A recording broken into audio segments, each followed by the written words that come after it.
នុសាជីវ៉ាអូនហើយនឹងបងបងស្អកកមានទឹកផឹកអត់អីគេ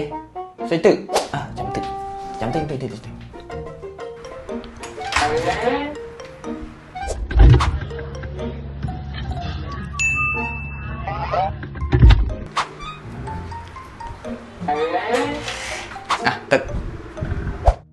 គុំបង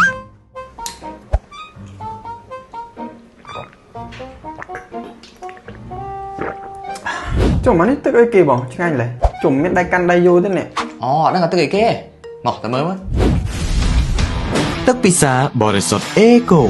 ផលិតតាមស្តង់ដារមានអនាម័យត្រឹមត្រូវដោយបន្សុទ្ធនិងចម្រោះតាមប្រព័ន្ធ Virus Osmosis កាំរស្មី UV និង Ozone មានលក្ខណៈពិសេសការពារអូស៊ីតកម្មម៉ូលេគុលតូចជាងទឹកធម្មតាមានសមត្ថភាពរត់តាមសរសៃឈាមតូចៗដែលទ្វារបន្សាបជាតិអាស៊ីតធ្វើឲ្យសរសៃឈាមរត់បានល្អនិងមានកម្លាំងមិនតែប៉ុណ្ណោះទឹកពិសាបរិសុទ្ធអេកូអាចយកទៅប្រើប្រាស់បានសម្រាប់ឆុងទឹកដោះគោទារកនិងកុមារផងដែរ